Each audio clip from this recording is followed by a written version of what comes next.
दोस्तों, अगर आपके बगीचे में अपराजिता के पुराने पौधे हैं और उन पौधों में फ्लावरिंग नहीं हो रही है या ना के बराबर हो रही है, या फिर जो नए पौधे हैं उनमें भी फ्लावरिंग बहुत कम हो रही है, तो दोस्तों इस चीज़ के इस्तेमाल से आपके अपराजिता के पौधे में कलियां बननी स्टार्ट हो जाएंगी।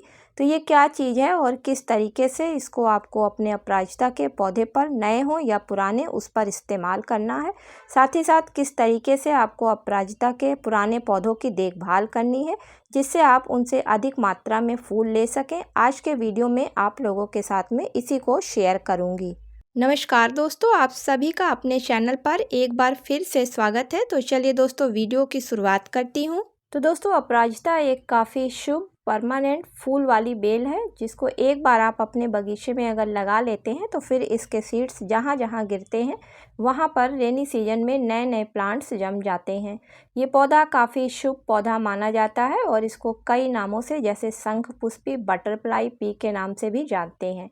तो दोस्तों चलिए देखते हैं कि पुराने पौधों से अधिक फूल लेने के लिए सबसे पहले आपको किन कामों को करना है। तो सबसे पहले आप चेक कर लें कि अगर आपका पौधा 1 से 2 साल पुराना हो गया है तो उसमें रूट बाउंड हो गया होगा, तो आप अपने अपराजिता की वाइन को सबसे पहले रिपोर्ट कर दें।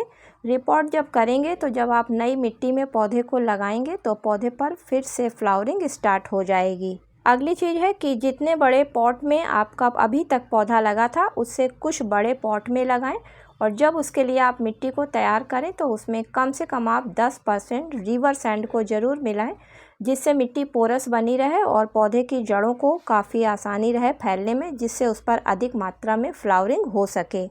अगला सबसे ज़रूरी काम करना है, पौधे की अच्छी तरीके से प्रूनिंग कर देना है, क्योंकि दोस्तों जब प्रूनिंग करी जाती है तो बरसात के सीज़न में पौधे काफ़ी तेज़ी से ग्रोथ करते हैं और जो नई ग्रोथ होती है उसी पर पौधों में फ्लावरिंग होती है।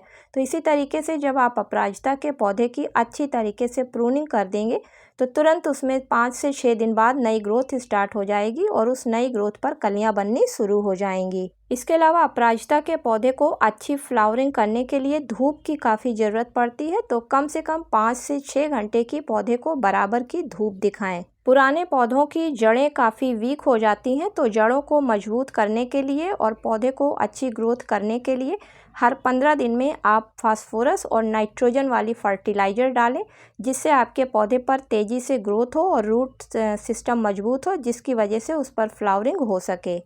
तो दोस्तों इन 4 से 5 कामों को अगर आप अपने अपराजिता के पुराने पौधों पर अभी कर देते हैं तो फिर से आपके अपराजिता के पौधे पर ढेरों फूल आने लगेंगे। तो अब बात करते हैं कि फर्टिलाइज़र कौन सी देनी है। तो फर्टिलाइज़र को देने से पहले आप गमले की मिट्टी की अच्छी तरीके से सफाई कर लें, क्योंकि बरसात के सीज़न में ऊपर से पत्तियां पीली गिरती हैं जिनमें फंगस लग जाती है और खरपतवार कई तरीके के उग जाते हैं जो मिट्टी के पोषक तत्वों को लेते रहते हैं। तो सभी चीज़ों की सफाई करने के बाद में हल्की हल्की मिट्टी की गुड़ाई कर दें। मिट्टी लूज हो जाएगी तो पौधे को जब आप फर्टिलाइज़र देंगे तो उसका सीधा असर उसकी मेन जड़ तक पहुंच सकेगा। तो पहली फर्टिलाइज़र के रूप में आप वर्मी कंपोस्ट खाद को ले लें, क्योंकि वर्मी कंपोस्ट खाद में नाइट्रोजन की परसेंटेज काफ़ी अच्छी होती है और पुराने पौधों को ग्रोथ करने के लिए नाइट्रोजन की काफ़ी ज़रूरत पड़ती है।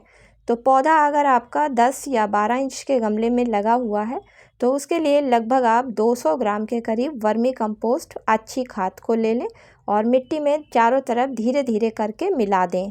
दूसरी फर्टिलाइज़र के रूप में आप 2 चम्मच चाय वाले बोन मिल पाउडर को ले लें। तो दोस्तों बोन मिल के पाउडर में काफ़ी अधिक मात्रा में फास्फोरस, कैल्शियम, प्रोटीन पाया जाता है। इसी के साथ में इसमें कुछ परसेंट नाइट्रोजन की भी होती है, और जब बोन मिल का पौधों पर इस्तेमाल किया जाता है तो पौधों का रूट सिस्टम काफ़ी मजबूत हो जाता है। इसके अलावा जिस पौधे पर फूल नहीं आ रहे होते हैं तो बोन मिल के इस्तेमाल करने से फास्फोरस की वजह से पौधे का रूट सिस्टम मजबूत होता है, जिसकी वजह से पौधे पर फ्लावरिंग स्टार्ट हो जाती है। साथ ही साथ इसमें पाए जाने वाले कैल्शियम की वजह से फूलों के डंठल काफ़ी मजबूत हो जाते हैं। तो बरसात का सीज़न है, अगर आप बोन मिल का इस्तेमाल नहीं करते हैं तो उसकी जगह आप कैल्शियम पाउडर का भी इस्तेमाल कर सकते हैं। आप दोनों चीज़ों को मिट्टी में अच्छी तरीके से मिला दें, और जो अब ऊपर से आपको पानी डालना है तो पानी की जगह पर दोस्तों इस चीज़ का इस्तेमाल करना है। तो ये क्या चीज़ है, चलिए आइए इसको भी जान लेते हैं।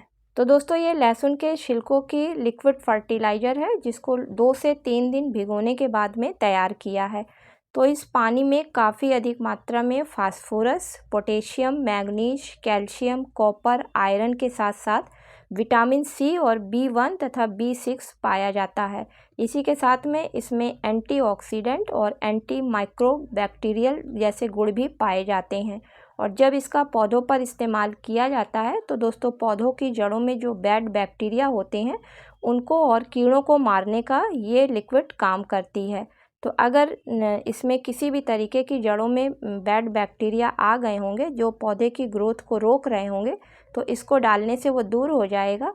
साथ ही साथ पोटेशियम की वजह से पौधे पर फ्लावरिंग जल्दी स्टार्ट होएगी और फास्फोरस की वजह से उसमें रूट सिस्टम काफ़ी तेज़ी से मजबूत होगा। अब धीरे धीरे करके इसको मेन जड़ के पास में चारों तरफ करके डाल देते हैं। और इस लहसुन के छिलकों की जो लिक्विड फर्टिलाइज़र है अगर आप 15 दिन में एक बार अपने अपराजिता के पौधों में डालते हैं तो दोस्तों आप गजब का रिजल्ट देखेंगे। जिस पौधे पर आपके फ्लावरिंग नहीं स्टार्ट हो रही है, चाहे नया पौधा हो या पुराना हो, तो आपके पौधे पर फ्लावरिंग स्टार्ट हो जाएगी। साथ ही साथ आपका पौधा भी स्वस्थ रहेगा, उसमें किसी भी तरीके के ना इंसेक्ट लगेंगे ना पौधे की जड़ों में फंगस आएगी।